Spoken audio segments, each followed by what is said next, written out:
नमस्कार साथियों, स्वागत है आपको अपने YouTube चैनल एग्रो पाठशाला में। आज की इस वीडियो में हम बात करने वाले हैं प्लांट प्रोटेक्शन सुपरवाइजर इंस्पेक्टर को लेकर। जब से ये वैकेंसी का आने का प्रक्रिया चालू हुआ है, अभी तो आया भी नहीं है, लेकिन जब से ही नोटिफिकेशन थोड़ी बहुत आई है, सरकार के द्वारा थोड़ी बहुत शॉर्ट नोटिस के द्वारा बताया गया, तब से बच्चे इंतजार में हैं। ये सेम उसी तरह है जिस तरह बिहार में एग्रीकल्चर कोऑर्डिनेटर का नोटिफिकेशन आया हुआ था। मैंने भी तमाम वीडियो बनाकर आपको टाइम टू टाइम अपडेट देने का काम किया है।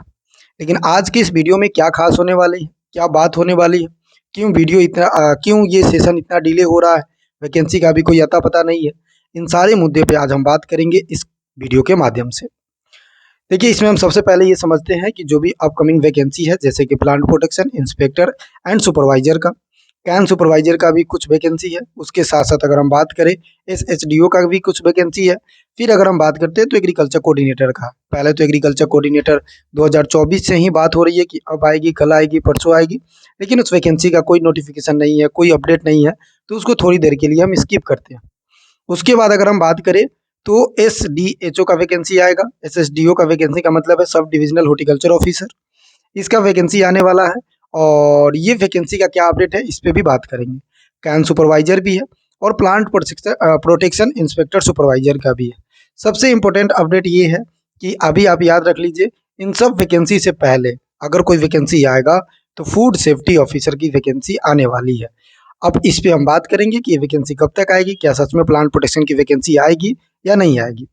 देखो, अगर अभी के सिनेरियो की बात करते हैं तो अभी के सिनेरियो में आपको पता है कि किस कारणवश से वैकेंसी का जो टाइमिंग है या वैकेंसी का जो अपडेट है वो डिले हो रहा है।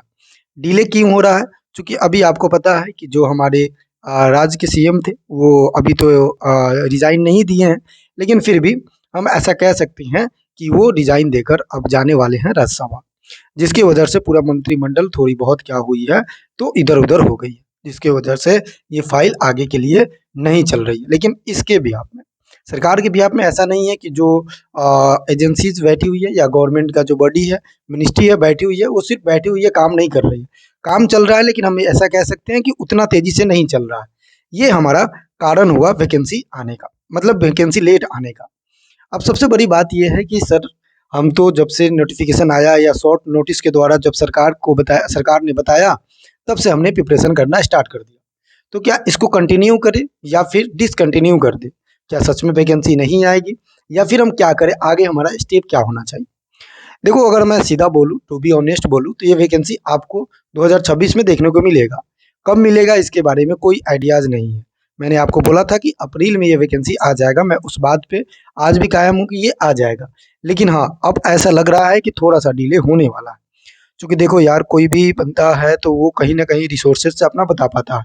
जो भी अपडेट आता है हम आपके पास टाइम टू टाइम अपडेट देने का काम करते हैं कि ताकि आप मेरे साथ जुड़े हो, तो आपको चीज़ें पहले से पता हो जाए। लेकिन मैं हमेशा कहते आया हूँ कि मैं 99% भी श्योर होता हूँ, तो मैं कहता हूँ कि 1% आप मान के चलिएगा कि कहीं भारी पड़ जाए 99% पे। वही हुआ है, थोड़ी-सी ये डिले वैकेंसी किया जा सकता है। वैकेंसी डिले का मतलब है कि थोड़ा 2-4 मंथ और लगेगा। 2-4 मंथ लगेगा, तो आप अगर तैयारी कर रहे हैं तो इसको कंटिन्यू रखिए, क्योंकि वैकेंसी कभी न कभी आपको देखने को मिलेगा। अब ऐसे में बात ये जाएगा कि कभी न कभी देखने को मिलेगा, तो फिर इतना दिन से हमें तैयार करने से या फिर इतना पहले से हम उस चीज़ पे लगे और बाद में ना आए, तो ये भी बात है। देखिए, सोचने के लिए अगर हम सोचे तो ये भी सोच सकते हैं कि आज हम तैयारी कर रहे हैं, कल क्या पता वैकेंसी आए या ना आए। लेकिन हम पॉजिटिवली अगर सोचे तो पॉजिटिविटी हमारा ये कहेगा कि हम अभी से तैयारी करते हैं तो 6 मंथ बाद भी अगर वैकेंसी आता है, तो कहीं न कहीं हमारा एक सीट सुनिश्चित हो जाएगा, हम वहाँ पे सेटलमेंट कर लेंगे अपनी एक सीट का। लेकिन इसके पीछे भी एक कहानी है कि अगर आपका फाइनेंशियल कंडीशन या फिर आप चाहते हो कि हम कहीं जॉब करके पढ़ सकते हैं, तो आप अभी के लिए निकल सकते हैं, आप अपना जॉब कीजिए। या फिर कई बच्चों ऐसे हैं जो अभी जॉब कर रहे हैं, तो आप अपना जॉब को कंटिन्यू रखिए, अभी स्किप नहीं करना, अभी छोड़ना नहीं है। जैसे ही वैकेंसी का नोटिफिकेशन पूरे तरीके से आ जाएगा, फिर आप क्या करना, छोड़ देना। कुछ बच्चे ऐसे हैं जो चाहते हैं कि नहीं, अभी हम तैयारी नहीं करेंगे, जब हमें वैकेंसी या नोटिफिकेशन आ जाएगा उस समय हम लगेंगे तैयारी करने।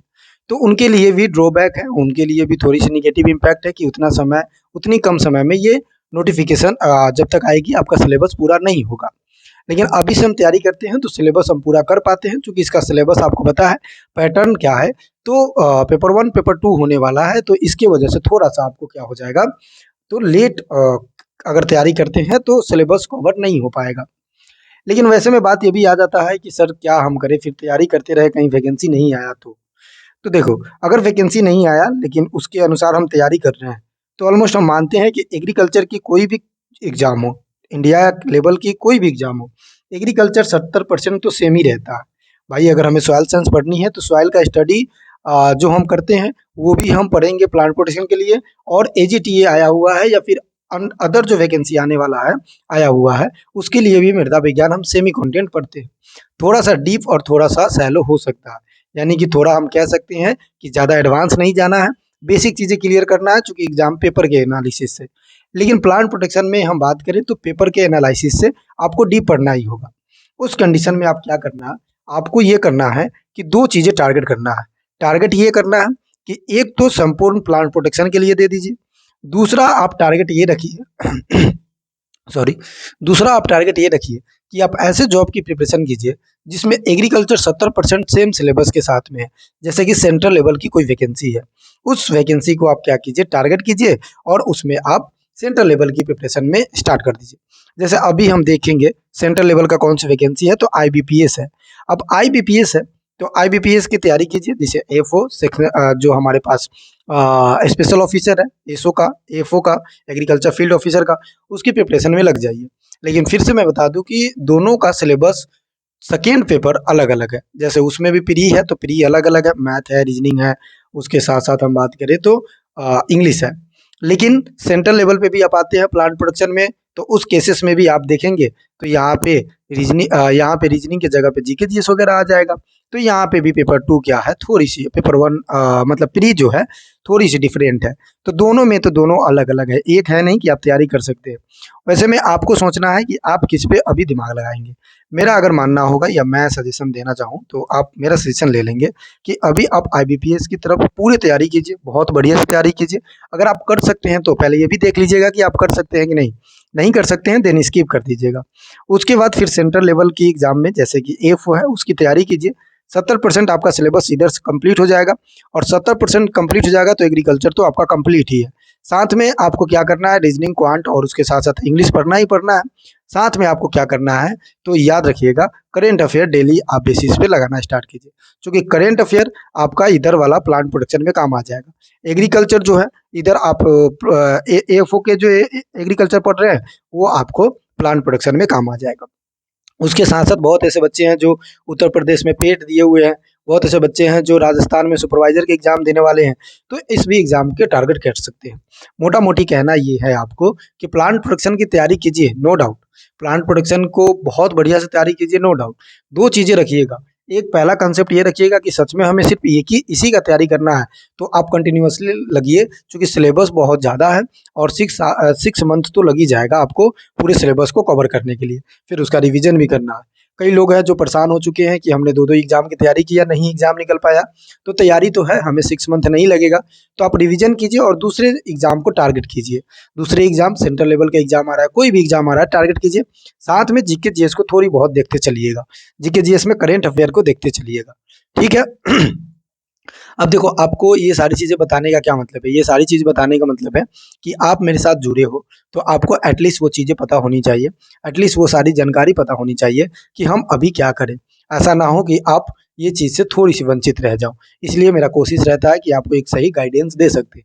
बाकी करना ना करना आपके हाथों में है, किस तरह करना है, किस तरह नहीं करना है। बाकी स्टेट में अलग अलग स्टेट ने अपना अपना वैकेंसी जारी किया है, उसके अनुसार भी आप उसमें फॉर्म फिल करके अपना जो टैलेंट है दिखा के अपना जॉब निकाल सकते हैं। बाकी बात हम एक बात कहेंगे कि आप प्लांट प्रोडक्शन की तैयारी कर रहे हैं तो उसी को तैयारी कीजिए। एएफओ की तैयारी अगर करना चाह रहे हैं तो एएफओ की तैयारी कीजिए, लेकिन ध्यान रखिएगा कि आपसे एएफओ हो रहा है या नहीं हो रहा है। कई लोग का रीजनिंग बहुत वीक होता है तो वो छोड़ देता है। उस केसेस में जैसे मैथ नहीं बन पाता है तो नहीं हो पाएगा, तो प्लांट प्रोटेक्शन पे भी 100% दीजिए, क्योंकि प्लांट प्रोटेक्शन एनी हाउ आएगा ही आएगा। आपको भी पता है कि जब अनाउंसमेंट हो चुकी है तो आनी ही है। लेकिन हाँ, इस चीज़ के लिए तो हम मतलब कह सकते हैं कि वैकेंसी आनी ही थी अप्रैल में, लेकिन अभी तक नोटिफिकेशन नहीं आया। क्या पता कल आ जाए, परसों आ जाए, 10 दिन बाद आ जाए, 20 दिन बाद आ जाए, 2 महीना बाद आ जाए, 6 मंथ बाद आ जाए। तो इस चीज़ को थोड़ा-सा हम क्या करेंगे, केयरफुली देख कर चलेंगे कि ताकि हमें कोई दूसरा एग्ज़ाम इफ़ेक्ट ना हो, ताकि हमारा कोई दूसरा टारगेट इफ़ेक्ट ना हो। बाकी कोई भी डाउट हो तो आप बताइएगा ज़रूर, चूँकि आपका चैनल है, आपका सारी चीज़ें हैं, तो आप ज़रूर बताइएगा। जो भी इन्फॉर्मेशन आपको चाहिए होगा या जो भी नॉलेज चाहिए होगा, पढ़ाई से रिलेटेड भी कोई चीज़ चाहिए होगा, तो उस चीज़ को भी आप बताइएगा, आपको वो चीज़ें प्रोवाइड करा दिया जाएगा। बाकी हम आपको क्लासेस प्रोवाइड करा ही रहे हैं, तो फ्री ऑफ कॉस्ट क्लासेस देखिए। अभी क्लासिफिकेशन ऑफ क्रॉप था, तो क्लासिफिकेशन ऑफ क्रॉप हमारा कंप्लीट हो गया। अब हम स्टार्ट करने वाले हैं cropping system and cropping pattern को। तो वो भी क्लास आपको 8 साढ़े 8 9 बजे के करीब में आपको डेली बेसिस पे मिल ही जाता है। तो पहले इस बार इस चीज़ को पहले कंटेंट रखिए, इस चीज़ को पहले मतलब कीजिए, समझिए, सोचिए और टारगेट सेट कीजिए, फिर अपना कंटिन्यूअसली पढ़ाई में लग जाइए। बाकी इस सब के बीच में कोई भी डाउट आता है, कोई भी चीज़ें समझ में नहीं आता है, तो आप चैट बॉक्स में बता सकते हैं, कमेंट बॉक्स में बता सकते हैं। उसके साथ-साथ यहाँ पे डिस्क्रिप्शन में लिंक है जो अपने व्हाट्सएप ग्रुप का है, तो उस व्हाट्सएप ग्रुप से भी जुड़ सकते हैं।